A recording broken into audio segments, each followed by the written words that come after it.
Fala galera, bom dia, boa tarde, boa noite, boa madrugada. Meu nome é Sidney Martins, sou professor de língua portuguesa aqui do LAC Concursos, o maior site de videoaulas do Brasil, em parceria com o Cid Concursos, se tornando o maior site de videoaula das Américas. Então venha comigo, vamos parar de enrolação, vamos direto ao ponto. Meu companheiro, eu quero que você entenda o seguinte: se você está estudando para o CESP, você tem de entender algumas estratégias. Primeiro, não é de uma hora para outra que você vai dominar o conteúdo de língua portuguesa, nem a banca.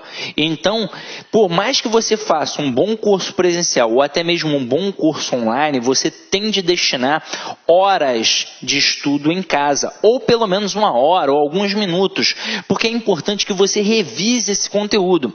Por exemplo, nós temos alguns tipos de perfis para os alunos. Tem o concurseiro ratão, já está há muito tempo estudando. Esse camarada tira de letra qualquer turma, qualquer módulo. Tem aquele que está iniciando. Aí o que acontece?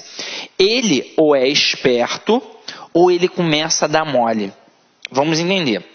Se você está há muito tempo sem estudar, você tem de saber estudar. Então, estou vendo aquele conteúdo, estou tendo dificuldade. Por que você está tendo dificuldade? Porque você está há muito tempo sem ver. É como se estivesse malhando. Está muito tempo sem malhar ou nunca malhou e vai malhar, pô, você vai sentir dor, não vai?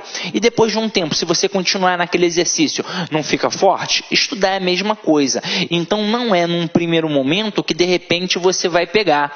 E aí você precisa fazer o quê? Revisar. Muito aluno fala assim para mim: Sidney, eu tenho uma dificuldade tremenda em língua portuguesa. O que eu preciso fazer para ficar fera? O segredo é estudar e repetir várias e várias vezes o estudo. Por exemplo, hoje a gente vai estudar ortografia. Ortografia não tem uma regra básica. A regra está lá no latim. E a gente não sabe latim. Não é o caso. Então tem que fazer o quê? Eu tenho que estudar, fazer questões anteriores para poder fazer o quê? Massificar aquele conteúdo. Então é assim que funciona. Agora, eu não posso, num primeiro momento, poxa, estou com dificuldade, aí eu não vou mais estudar. Ou então vi só uma vez e pronto, acabou. É o suficiente para eu aprender. Não é assim que funciona. Eu tenho alguns alunos que estudaram comigo, por exemplo, há uns 5, 6 anos. Aí uma vez o aluno falou assim para mim: caraca, Sidney, a aula que eu estudei contigo há 6 anos, eu tive maior dificuldade. Hoje em dia eu tenho uma facilidade tremenda. Sabe por quê? Porque quando ele estudou comigo há 6 anos, ele já estava há 10 sem estudar. Então ele não estava vendo nada, é óbvio que ele não estava entendendo bulhufas do que eu estava falando, ou muito pouco. 6 anos depois, o camarada estudando, ele conseguiu acompanhar a linha de raciocínio porque ele já tem uma base. Então eu quero que vocês entendam o seguinte: concurso público não é para quem tem preguiça de estudar, é para quem quer realmente estudar. Então, se num primeiro momento eu estou tendo dificuldade, o que eu vou fazer? Eu vou correr atrás, eu vou buscar, eu vou cair para dentro, porque pode ter certeza, você vai conquistar o teu objetivo. Agora, se num primeiro momento eu já desisto, e outra coisa, a gente tem de ter noção da falsa impressão de facilidade. Língua portuguesa, tudo bem, não é um bicho de 7 cabeças, mas também não é uma borboleta colorida, não. Esses dias um aluno falou assim para mim: poxa, Sidney, a sua aula de regência demora 3 horas, mas, poxa, eu vejo o professor dando uma aula de regência em 40 minutos.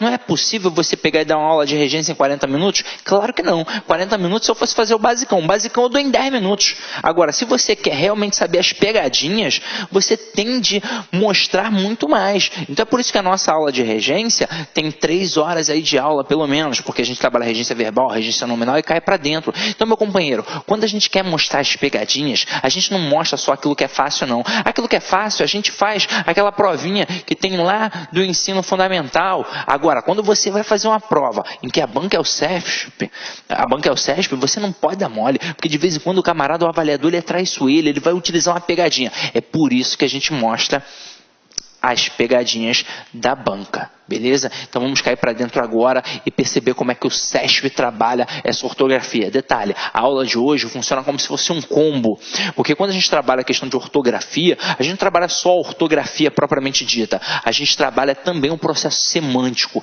então um mistão de ortografia e semântica. Então vamos lá, vamos parar de enrolação e vamos direto ao ponto. Aqui alguns conceitos básicos para a gente poder direcionar a aula. Então observa aqui comigo, ó.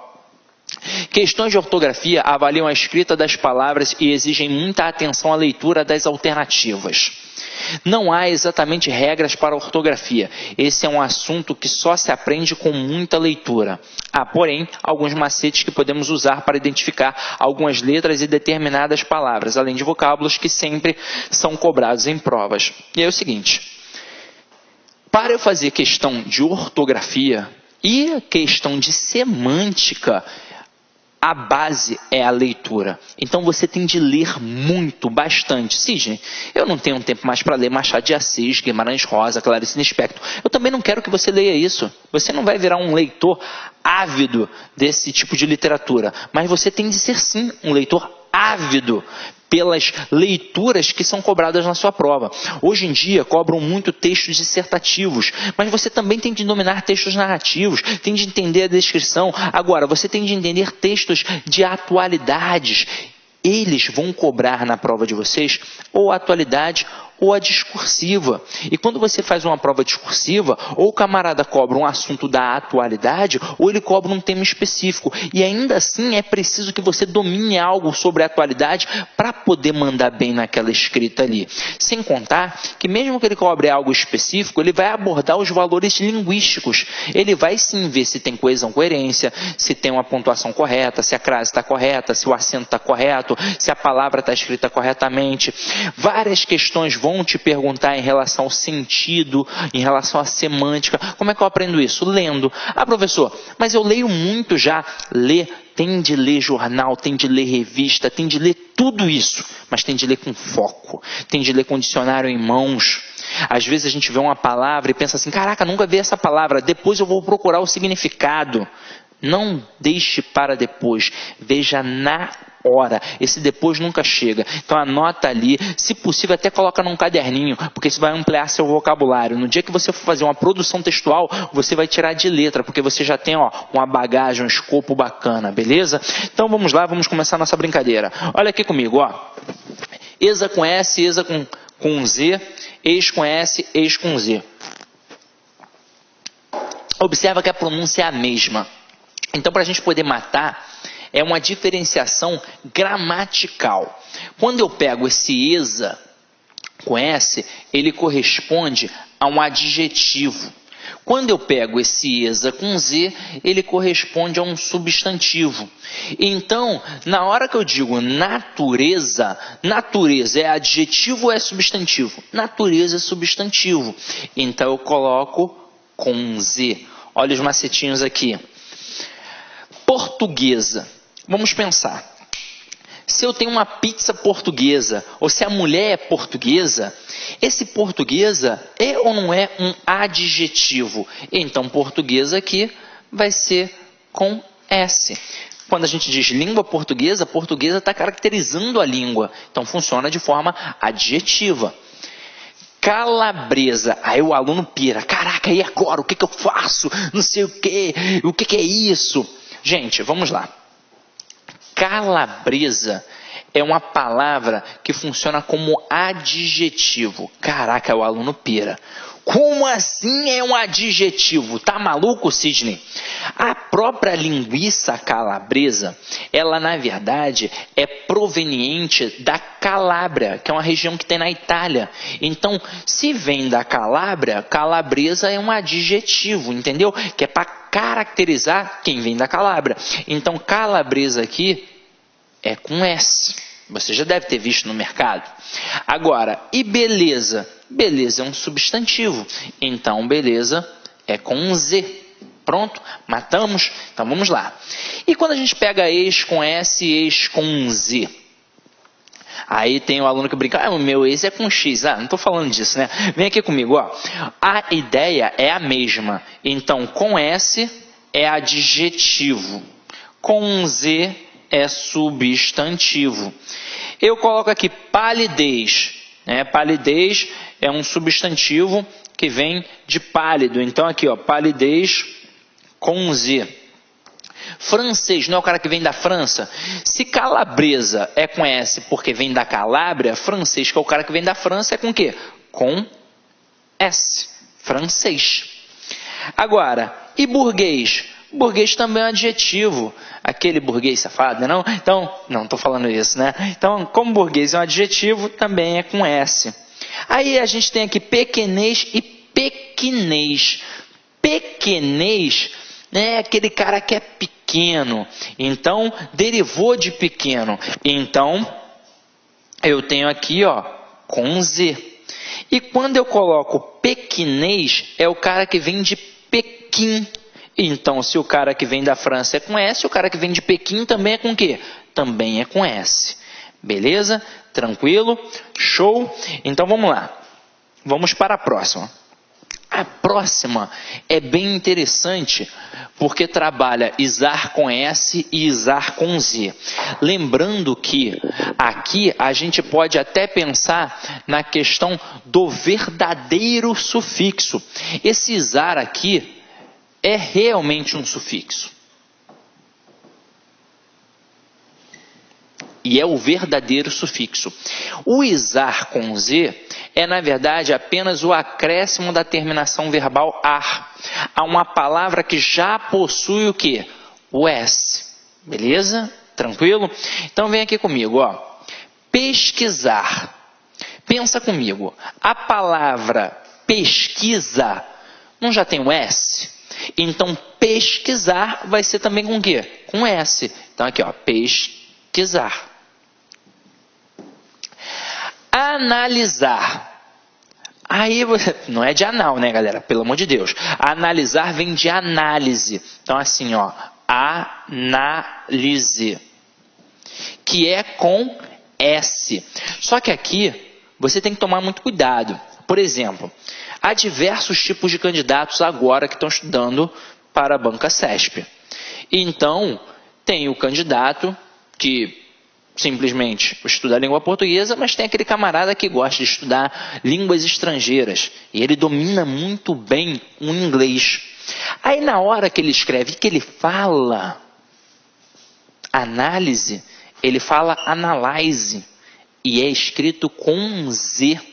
Aí esse camarada mistura muito língua portuguesa, inglês, coisa e tal. Na hora ele fica na dúvida, caraca. Aí ele vai pensar no inglês, vai botar com Z, vai escrever análise com Z. Tem que tomar muito cuidado. Análise no inglês, analyze é uma coisa e análise é outra. Então, ó, aqui é a língua portuguesa. Então, muito cuidado você que tem o hábito sempre de estar falando aí, ó, inglês, cuidado, tá? Então, a análise é com S, então analisar também será com o quê? Com S, beleza? Agora, harmonizar vem da palavra harmonia. E harmonia não tem o S. Então, aqui vai ser o verdadeiro sufixo. Vai ser o isar com Z. Higienizar vem de higiene. Então, vai ser o verdadeiro sufixo isar com Z. Próxima, finalizar. Vem da palavra final, que não tem S, então finalizar é o verdadeiro sufixo com Z. Realizar também não tem S, né? Vem da palavra real, realidade, então não tem S, então vai ser o verdadeiro sufixo com Z. Tranquilo ou não tranquilo? Então, muito cuidado com a palavra análise e com a palavra analisar para não dar mole no dia e colocar com Z, beleza? Vamos para o próximo aspecto aí, ó. Gente, esse daqui é muito, mas muito importante para você que está aí se deparando com a banca CESP. Quando o CESP cobra ortografia, ele gosta muito de cobrar as famosas dúvidas frequentes. Muito, muito, muito, muito. Então, se é afim junto, se é afim separado, se é cerca, se é acerca. E principalmente o uso do porquê. Várias provas da banca CESP utilizam o uso do porquê. Só que eles são bem previsíveis. Se eu domino basicamente o conceito, eu não vou dar mole nunca. A gente vai entender o conceito. Até mesmo porque você, às vezes, vai fazer uma prova para o SESP, mas vai fazer uma prova para outra banca, que cobra isso até um pouco mais aprofundado. Mas, conceitualmente, vamos nos ligar nisso. Eu tenho o porquê separado sem acento, eu tenho o porquê separado com acento, eu tenho o porquê junto com acento, eu tenho o porquê junto com acento. Então, separado com e sem acento, junto com e sem acento. Se a gente fosse estudar isso a fundo, à risca, a gente ia perder um tempão, porque ia ter que falar de classes gramaticais, quando está junto é só uma classe, quando está separado são duas classes. A questão do acento, a gente ia ter que falar de acentuação gráfica, e a gente não precisa. A gente precisa apenas dominar esse conceito de junto e separado que a gente aprendeu na época da escola, no ensino fundamental. A gente vai pensar na palavra casamento. Se está junto ou se está separado. Beleza? Vamos entender isso. Ó. Vou deixar a tela aqui em branco. Eu tenho 4 tipos de porquês. Eu tenho o porquê separado e sem acento. Eu tenho o porquê separado e com acento. Eu tenho o porquê junto e sem o acento. E eu tenho o porquê junto com acento. Essa história de dizer que um é para pergunta e o outro é para resposta, isso não tem serventia. Isso não é válido. Não vai ter 100% de eficácia. Agora, pensar em junto e separado vai te auxiliar. Então, vamos lá. Primeiro, quando um termo está separado, vamos pensar no casamento. Imagina um camarada que casou há 3 semanas. Ele vai se separar por qualquer besteira? Não. Ele vai separar somente se tiver um bom quê? Motivo. Então, se estiver subentendida a palavra motivo, é separado e sem acento. Por exemplo, eu posso dizer por que motivo. Então, aqui, ó, vai ser separado e sem acento se estiver subentendida a palavra motivo. E quando está separado e com acento? Se está separado, também está subentendida a palavra motivo. Aí, normalmente, o que a gente explica? A gente explica um processo tradicional, até mesmo porque tem serventia em várias questões. A gente diz que este porquê está no final da frase. Só que não é obrigatoriamente no final da frase. Aí a gente pensa, para ser final da frase tem que ter o ponto final, o ponto de exclamação e o ponto de interrogação. É ou não é, Sidney? Não, não é bem assim que a banda toca. Este porquê separado com acento, ele tem de estar no final de uma pausa. Ou seja, tem de ter uma pausa. Pode ser simplesmente uma vírgula. Então, por quê? Vírgula. E aí eu vou iniciar a outra estrutura. Na hora que eu botei essa vírgula, eu fiz uma pausa. Então, se está aqui com vírgula, é separado e com acento também.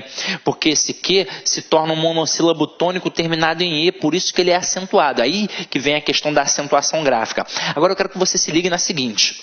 Se você perceber que de certa forma ele está com uma pausa, ele está ao final de uma estrutura, porque pode não ser o final da frase, pode não ser o final do período, mas ele está tendo uma quebra ali, está no final de alguma estrutura, então é separado e com acento. Agora, e se for o porquê junto? Vamos pensar, se está separado, tem de ter algum motivo. E se o camarada está casado há 10, 20, 30, 40 anos, alguma coisa de bom tem, não é? Então tem uma causa ou explicação. Sidney, eu tenho muita dificuldade em perceber o valor semântico da causa e da explicação, quando é o porquê. Eu já mato para você agora de cara.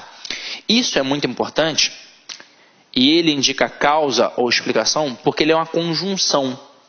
Aí a gente sabe que o porquê é uma das poucas conjunções em que a gente, de acordo com o contexto, pode mudar o sentido.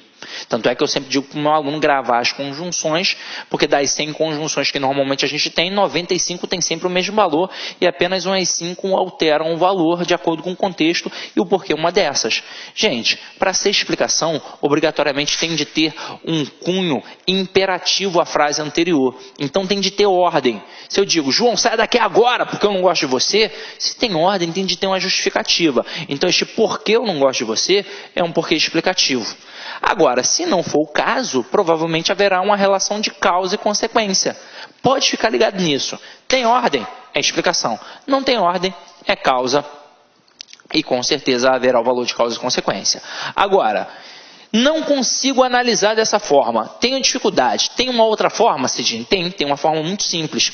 Se você puder pegar aquele porquê e substituir pela palavra pois, será junto e sem acento. E este último porquê aqui, ó, galera, pode ver que ele está junto e com acento. Gramaticalmente, ele é um substantivo. E para que esse camarada se torne um substantivo, tem de ter um artigo antes dele para que isso aconteça. E para finalizar, eu vou dizer o seguinte, lembra que eu disse que essa história de que o porquê separado é para a pergunta e o porquê junto é para a resposta não tem serventia? Vou provar que nem sempre funciona assim. Este porquê separado e sem acento, quando está subentendido a palavra motivo, o que funciona é exatamente como um pronome interrogativo. Mas ele pode funcionar como um pronome relativo, quando eu puder substituir a expressão pelo termo pelo qual.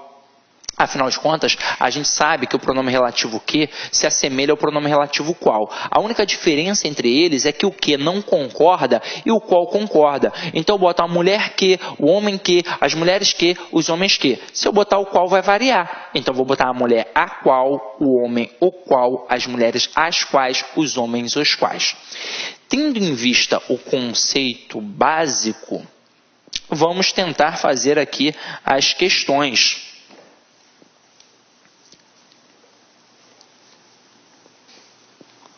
Vamos lá, ó.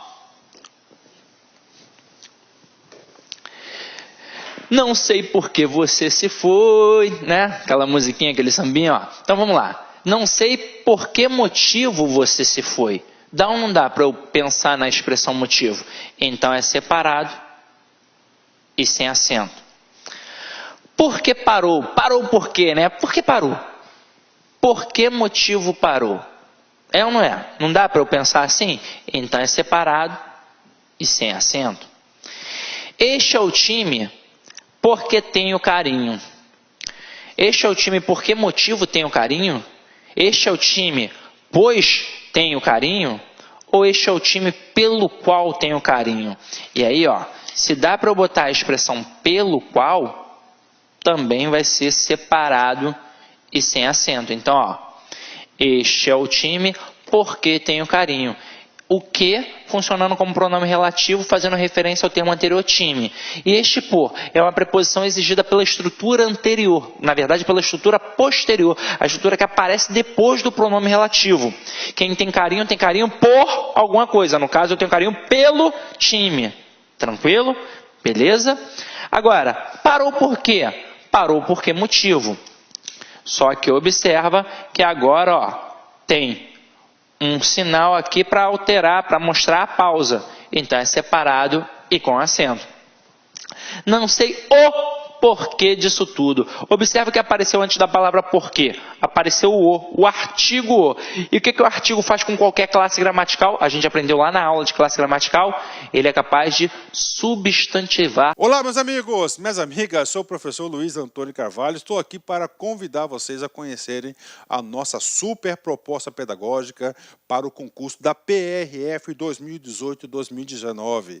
Aqui na Lá Concurso você pode ter certeza que é o melhor custo-benefício do mercado para esse concurso. Apenas 10 parcelas de R$ 25,00 você vai ter um curso completaço, super atualizado, ponto a ponto do edital. Professor, quanto que é mesmo? 10 parcelas de R$ 25,00 e digo para vocês, a qualidade das nossas videoaulas é do professor que você acabou de assistir.